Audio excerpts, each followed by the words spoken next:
Fun with pictures. Let's duplicate the picture and learn another tool. And this time I'm going to take this layer and I'm going to take the layer and go image adjustments and do something wacky to it. Let's say threshold. Wow. Okay.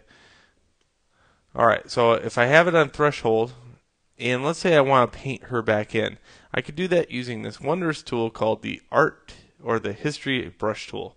Not the art history. The art history is kind of like the hippie version of the history brush tool. It does the same, but it adds like a texture to it. So let's use the history brush tool and paint her back into the scene.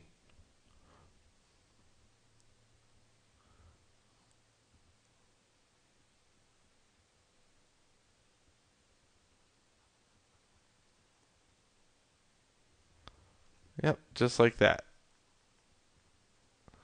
So that's one really kind of cool thing that you could do.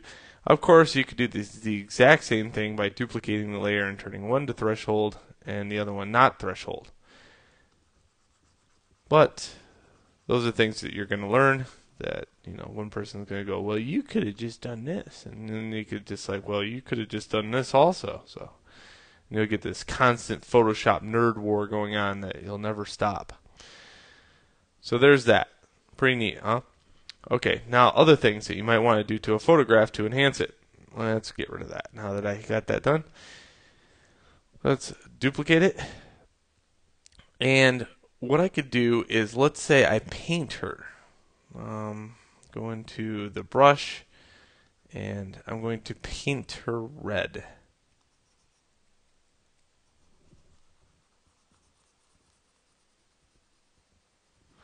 And I'm going to do it in such a way that I have a very low flow. And what that means is the lower the flow I have, the more variance on the outside edge I have.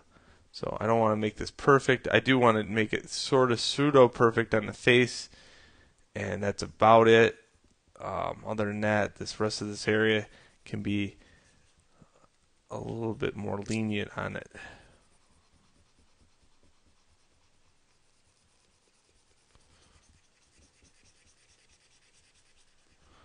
So this one's going to take a couple seconds. That's why I included the art history or the history brush tool on the same lesson, because I could probably fit both of them on one lesson and one less video.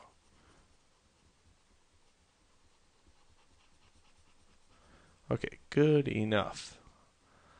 Okay, why I did this is this, and I now hit this button and it goes back into a selection.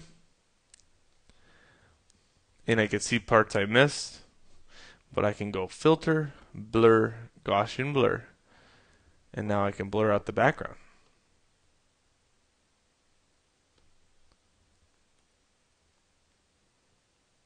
Okay, and don't forget, you have the history brush in case you messed up. Okay, so if you want areas to be sharp, I can say, well, if I want to touch them up, I can. And if you missed an area, you can always go to the blur tool at 100% strength, and you can hope to dream that it might touch the border or blur it as much as that. You'd have to go over it a few times to get it to blur as much as I just did with the Gaussian blur. But that's a quick way to repair it if you have just a little area.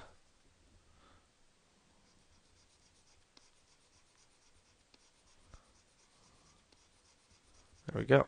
The trick with this method is to take your time when you're doing the selection. All right, so that's a couple other features, and that's how you use the art history tool effectively.